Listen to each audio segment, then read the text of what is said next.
Good evening. Welcome to South Asia Newsline. I am Arjun Chaudhary.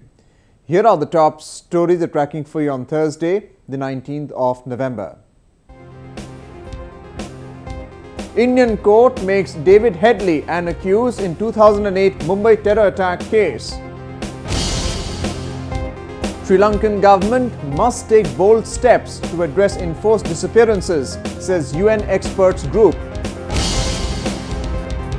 And Nepal faces medicine crisis as protest continues in southern part. And now for all the details. In India, nearly 7 years after deadly terror strikes in Mumbai, a terror court in the city has summoned a US citizen of Pakistani parentage in the case. The development is expected to move the case faster and punish the perpetrators. Born to an American mother and a Pakistani father, David Coleman Headley is to be tried in India for his role in Mumbai terror attacks of 2008. Arrested in October 2009 in Chicago, Headley is currently serving 35 years in US jail for his role in the case. And now, a Mumbai court has directed him to be produced via video conferencing next month. Court has accepted our contention and court has ordered that David Headley should be produced before this court through video link on 10 December.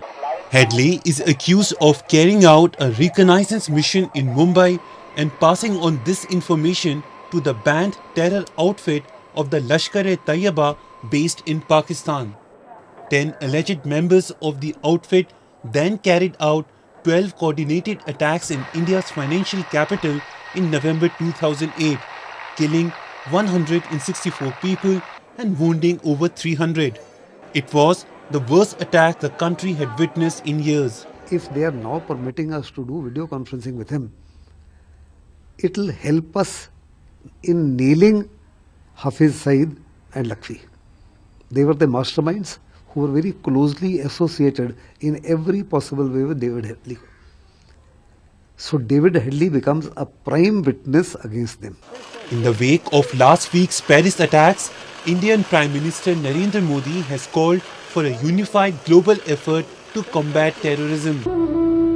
With Headley already confessing to playing a pivotal role in the Mumbai attacks and with the court now making him an accused in the trial, there is hope that justice might finally prevail.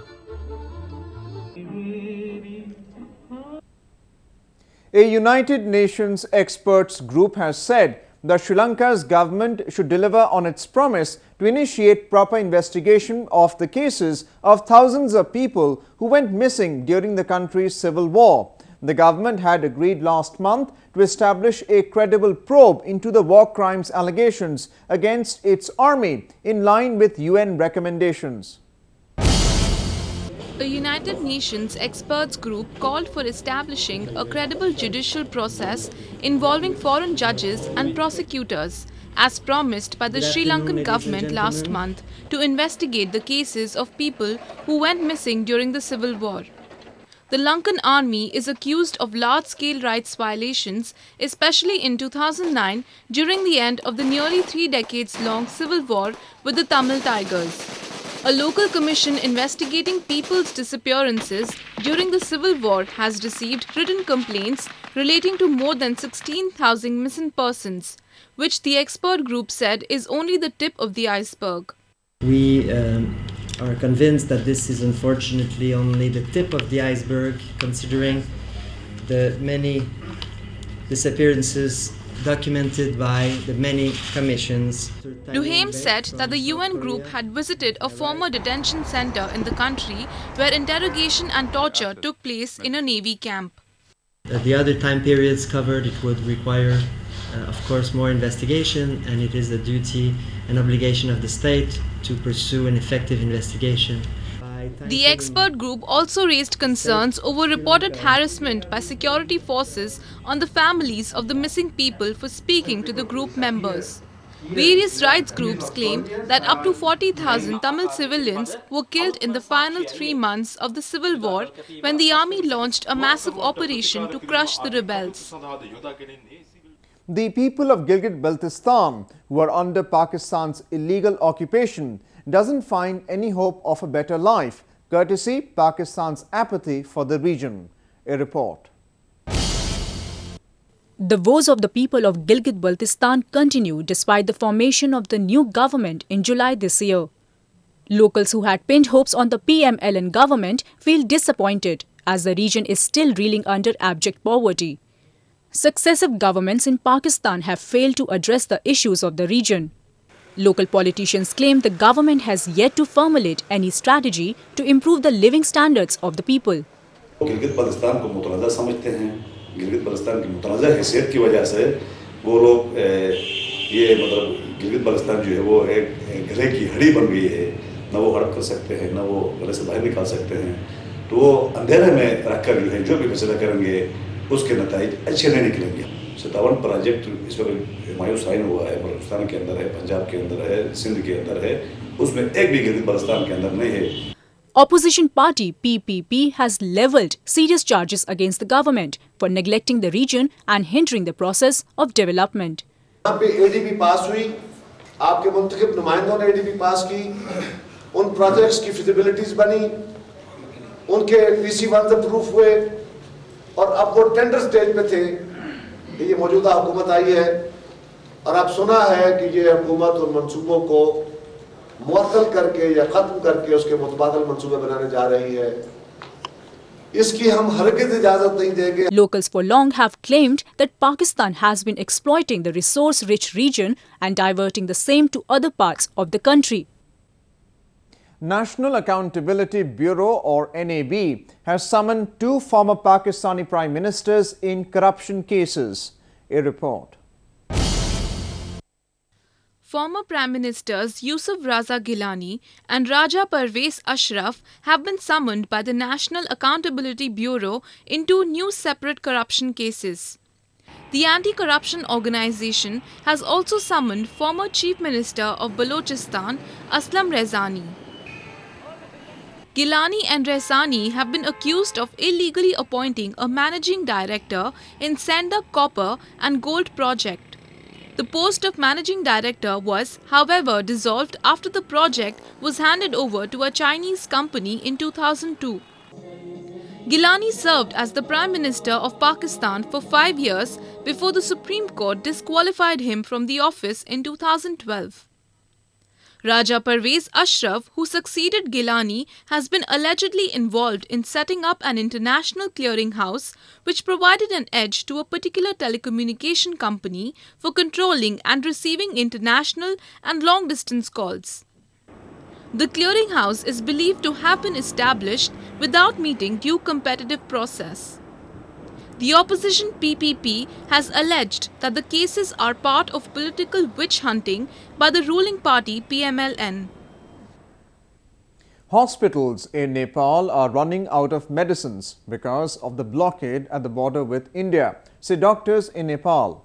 The minority Madhesi protesters have been protesting for months by blocking key trade points at the Indo-Nepal border to oppose Nepal's new constitution. Nepal is facing a new challenge of medicinal crisis as protests at the Indo-Nepal border are refusing to die down.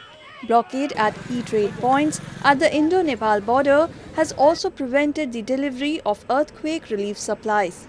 The ethnic Madhesi groups from the southern plains have been stopping supply trucks entering Nepal since September. They are angry with the country's new constitution, which they say discriminates against them. Nepal produces around 40% of its medicines internally and imports 60% from India. Due to the blockade, Nepal is neither receiving new medicines nor is able to produce them on its own, as even the raw materials are not available in enough quantity for their production. Moving on to news from Myanmar. The United Nations General Assembly's Human Rights Committee has urged Myanmar to change its citizenship rules to make Rohingya Muslims full citizens. The minority community has for long been claiming that they are denied basic rights and citizenship in Buddhist majority Myanmar. The committee on Wednesday criticized Myanmar for its treatment of the nation's Muslim minority and urged the country to mend its citizenship rules to give equal rights to Rohingya Muslims. Myanmar's 1982 citizenship law does not include Rohingya minority among the 135 ethnic groups recognized in the country, and they are thus entitled to only limited rights. During a meeting of the 193 Nation Assembly's Third Committee, which focuses on human rights, a non-binding draft resolution was adopted by consensus on the matter. It was co-sponsored by European nations, the United States and other Western states. The resolution said the Assembly reiterates its serious concern about the situation of the Rohingya in Rakhine State and of other minorities subject to marginalization and instances of human rights violations and abuses. It added that the Assembly calls upon the government of Myanmar to protect the human rights and fundamental freedoms of all individuals, including persons belonging to the Rohingya minority. The discrimination against Rohingya Muslims has led many to flee the country, causing regional migrant crisis. A number of them have also fled to the West, especially to the US. Water logging caused due to heavy rains in India's southern Tamil Nadu has disrupted normal life. At least 95 people have lost their life due to a week-long incessant rains. Here is a report. Even though rain has stopped in most parts of southern Tamil Nadu, the streets continue to be waterlogged, making normal life difficult for thousands of residents and commuters. In the capital city of Chennai, people are finding it difficult to commute as roads are still in waist-deep water. Some have lost their life-earned savings in the rains.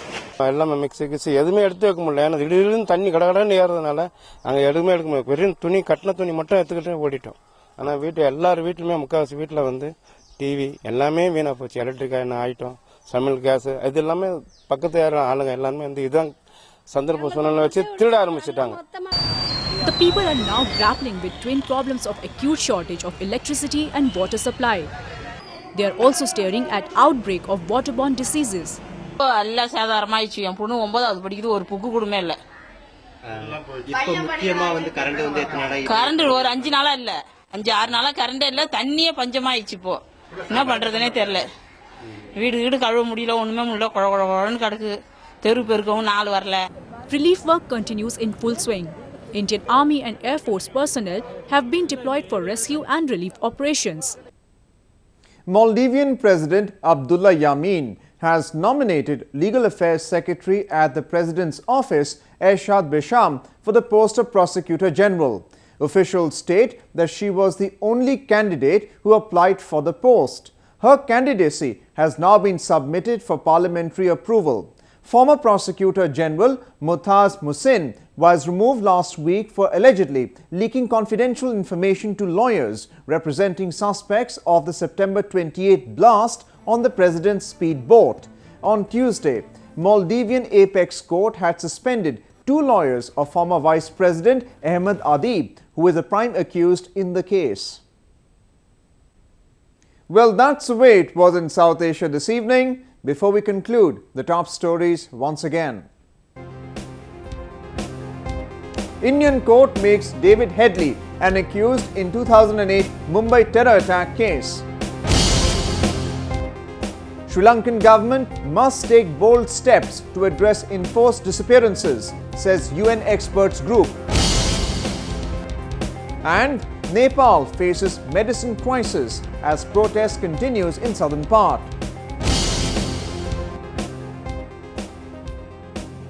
Now our viewers can watch the show on SouthAsiaNewsline.com. You can also visit us on Facebook.com/SAsiaNewsline and follow us on Twitter @SAsiaNewsline. That's all in tonight's edition. We'll see you same time tomorrow. Good night.